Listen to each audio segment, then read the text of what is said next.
Ուկրաինայի պաշտպանության նախարարության գլխավոր հետախուզական վարչությունը հայտարարել է, որ Մոսկվայի մարզի Ռամենսկոյե շրջանում շարքի ցանել է Մոսկվայի օղակաձև նավթատարը։ Ուկրաինացիները պնդում են, որ հաջողությամբ շրջանցել են անօդաչուների դեմ պաշտպանիչ ցանցը, պահակախմբի պաշտպանությունը եւ պայթեցրել բոլոր խողովակաշարերը, որոնցով բենզին, դիզելային եւ ավիացիոն վառելիք էր տեղափոխվում։ Ըստ Ռուսաստանի պաշտպանության նախարարության, գիշերը ՀՕՊ-ը մոտ 100 ուկրաինական ԱԹՍ է ոչնչացրել, դեպի Մոսկվայի մարզ ուղարկված 11 ԱԹՍ-ներից խոցվել է 6-ը, սակայն խողովակաշարի պայթեցման մասին պաշտոնական տեղեկություն չկա։ Նորություն կա ուկրաինական անօդաչուների համար։ Ռոստեխը ԱԹՍ-ների դեմ պայքարի նոր շարժական լազեր է ներկայացրել։ Հակադրոնային համակարգը նախատեսված է հատուկ ենթակառուցվածքային օբյեկտների պաշտպանության համար։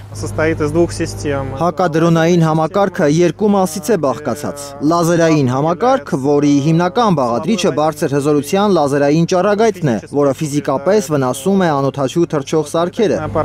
եւ հակադրոնային կամիկաձեներ, որոնք ֆիզիկական բախումների մեջ են մտնում եւ ոչնչացնում մոտեցող օբյեկտները։ Մոսկվան այսօր օպերատիվ կադրեր է հրապարակել, թե ինչպես են ռուսական զորքերը կանխում Դոնեցկի մարզի Կրասնոարմեյսկ բնակավայրի մոտակայքում ուկրաինական հատուկ նշանակության ուժերի վայրեջքի փորձը։ Ուղղաթիռով վայրեջք կատարած բոլոր 11 զինծառայողները զոհվել են, հայտնել է Ռուսաստանի պաշտպանության նախարարությունը։ Ռազմաճակատի ամենաթեժ կետը շարունակում է մնալ Պոկրովսկը։ Քաղաքը գրավելու ավելի քան 1 տարվա փորձերից հետո ռուսները փոխել են մարտավարությունը։ Առանձին խմբեր ներթափանցում են քաղաք եւ տեղում ոչնչացնում հակառակորդի ուժերը։ Փաստացի մարտերը հիմա Պոկրովսկի փողոցներում են։ Ռուսները հայտնում են նաեւ ուկրաինական օդակայաններին եւ հեռահար անօդաչուների պահեստներին հարվածելու մասին։ Կիևն ու մեծ յոթնյակի երկրները շարունակում են մեղադրել Ռուսաստանին միջուկային ահաբեկչության համար։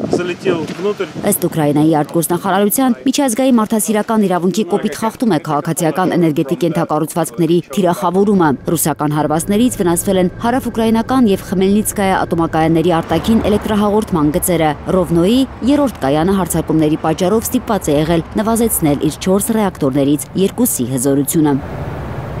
Զովինար Բարխուդարյան, Արմեն Ապրեսյան, Հայլուր։ Հայաստանում եւ աշխարհում տեղի ունեցող իրադարձությունների մասին առաջինը իմանալու համար բաժանորդագրվեք մեր ալիքին, սեղմեք զանգակը, որ բաց չթողնեք ամենակարևորը, ամենահրատապն ու հետաքրքիրը։